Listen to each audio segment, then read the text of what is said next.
Taste ಗೊತ್ತಾಗುತ್ತೆ ನಿಮಗೆ ಎಷ್ಟು ಹಾಕಬೇಕು ಅಂತೇಳಿ. ಫಸ್ಟ್ ಟೈಮ್ ಮಾಡಿದ್ರೆ ಸ್ವಲ್ಪ ಏರುಪೇರು ಆಗುತ್ತೆ, ನೆಕ್ಸ್ಟ್ ಮಾಡ್ತಾ ಮಾಡ್ತಾ ಚೆನ್ನಾಗಿರುತ್ತೆ. ಇದು ಆರೋಗ್ಯಕ್ಕೆ ಒಳ್ಳೆಯದು, ಕಿಡ್ನಿ ಸ್ಟೋನಿಗಂತೂ ತುಂಬ ಒಳ್ಳೆಯದು. ನಾವು ಆರೋಗ್ಯ ಹೇಗೆ ಇಟ್ಕೋಬೇಕು ಅಂತ ನಿಮಗೆ ಗೊತ್ತಿವಾಗ ಹೇಗಿದೆ ವಾತಾವರಣ ಅಂತ. ಇದು ಮನೇಲೇ ಮಾಡ್ಕೊಂಡು ತಿನ್ನೋ ಅಂಥದ್ದು. ವಾರಕ್ಕೊಂದು ಸರಿ ನಾವು 2 ಸರಿನೂ ಮಾಡ್ಕೊಂಡು ತಿಂದು ತುಂಬ ಹೆಲ್ತಿಗೆ ಒಳ್ಳೆಯದು ಆರೋಗ್ಯಕ್ಕೆ. ಇದು ಆಗಿದೆ, ಇವಾಗ ಆಫ್ ಮಾಡ್ತಾ ಇದ್ದೀನಿ ಗ್ಯಾಸು.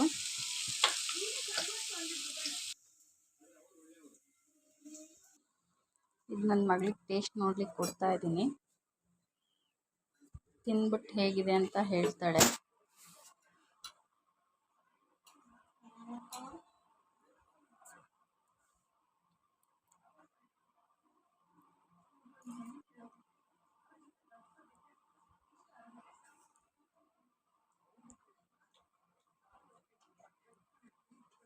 ಹೇಗಿದೆ ಅಮ್ಮ?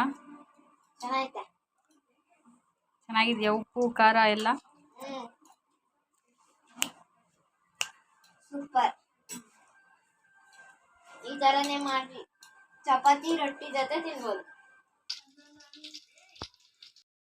ನೋಡಿ, ಈ ಥರ ಕಟ್ ಮಾಡಿ ಇಟ್ಕೊಂಡಿದ್ದೀನಿ. ಈ ಥರ ಪೀಸ್ ಈ ಥರನೇ ಇರಬೇಕು.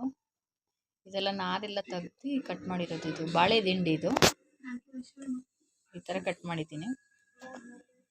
ಫ್ರೆಂಡ್ಸ್, ಇವತ್ತು ಬಾಳೆ ದಿಂಡಿನ ಪಲ್ಯ ಮಾಡೋದು ಹೇಗೆ ಅಂತ ತೋರಿಸ್ತಾ ಇದ್ದೀನಿ. ಇದು ಬಾಳೆ ದಿಂಡಿಂದು ಇದು ಈ ಥರ ಸೆಂಟ್ರಿಗೆ ಬರುತ್ತೆ, ಇದು ನಡುವೆ ಇರೋದು. ಇದು ಈ ಥರ ರೌಂಡ್ಗಿದೆ ಅಲ್ವಾ, ಇದನ್ನು ತೊಗೋಬೇಕು. ಇದು ಸೈಡಿಗೆ ಇರೋದನ್ನು ತೆಗಿಬೇಕು. ತೆಗೆದಾಗ ಈ ಥರ ರೌಂಡ್ ಪೀಸ್ ಮಾಡಬೇಕು. ಇದರಲ್ಲಿ ನಾರು ಬರುತ್ತೆ. ನಾರನ್ನು ಹೇಗೆ ತೆಗಿಯೋದು ಅಂದರೆ ಈ ಥರ ತೆಗಿಯೋದು. ವೇಸ್ಟ್ ಇದೆಲ್ಲ.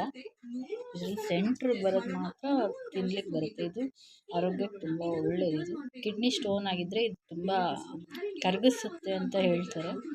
ಹಾಗಾಗಿ ಇದನ್ನು ಯೂಸ್ ಮಾಡ್ಬೋದು. ಇದನ್ನು ಮಾಡೋದು ಹೇಗೆ ಅಂತ ತೋರಿಸ್ತಾ ಇದ್ದೀನಿ.